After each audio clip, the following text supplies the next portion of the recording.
Lesson 2. This lesson is called How to Build Your Personal Brand, and it will show you how you can start building your personal reputation.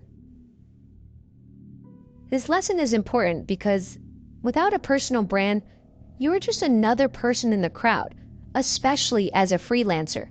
So you need to put yourself out there. Getting on physical and digital stages can help you begin to shape the way people view you. So a stage doesn't have to just be a physical stage like this one here. It can also be on Upwork. It can also be on social media. It's however you communicate with people. That's how you begin to build your personal brand. But now let's dig deeper into what your personal brand really is.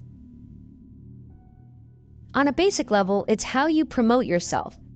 It's not like a company has a logo and a branding package and different colors. It's more about what skills you provide, how you promote yourself to the world. It's your unique skills and experience. It's the combination of the two. And it's also your personality. That's what the world sees. It sees the combination of all of those things. It's also how you make others feel. So I like to look at personal branding as telling the story of your life and how it reflects your behavior, your spoken word, your unspoken word, and your attitudes. Everything you do makes people feel a certain way. So every single action you take, everything you put out there in the world, every communication you have, that all contributes to how other people feel. And that is how you make other people feel. So you start to build a reputation.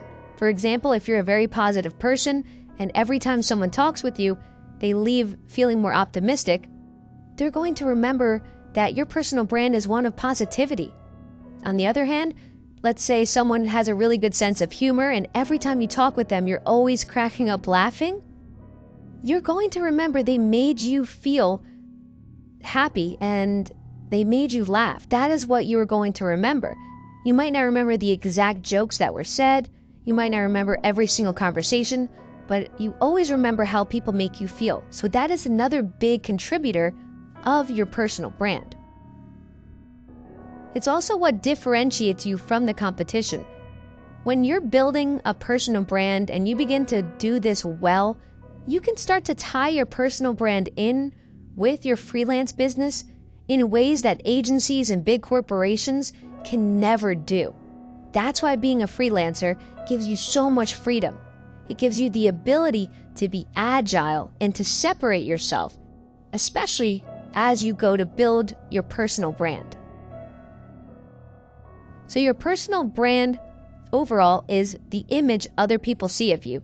So this can be from your reputation. This can be from how the media portrays you, let's say, or how social media makes you look, or how your colleagues make you look. So remember, it's not just what you put out there, it's also your entire reputation and what other people see you as. So make the decision to build your brand. You need to make the decision to build your brand or else it will never get off the ground. You can either ignore it and let it develop organically or chaotically beyond your control, or you can help shape your personal brand and you can depict it as the person you truly want to be. Next, it's time to start optimizing your social media profiles. So even if it's not on Upwork or not on a professional website like LinkedIn, still treat every single platform like a potential client can see you there. So go through all of your social media feeds, delete anything you wouldn't want a future client to see, make all your photos professional, and everything else, if you want to save the memory, just save it, but you need to get that offline and optimize your social media profiles so you can build the strongest personal brand possible. Then, once you've done that, it's then time to build your marketing statement. So your marketing statement is going to go in your biography of your Instagram, your Facebook, it's going to go in your Upwork profile, everywhere online that people can read a biography of you, or a bio section. That is where your marketing statement will lie. So this is what it looks like. It looks very simple. Boiled down, it's I help blank do blank. And what this does is it separates you and it starts to build that personal brand because you're telling people who you help and what you do. So let me break it down how I do it. I look at it as I help my target market provide the skill I provide. So for me, I help aspiring and existing online entrepreneurs build a highly profitable freelance business. So that's all of you listening to this right now, either an aspiring or an existing online entrepreneur. And what do? I help you build a profitable freelance business. So look at how you can apply this for yourself. Make sure to always use the words I help, because that immediately starts to build the personal brand that you are there to deliver value. You're not saying that you sell a service or that you do this.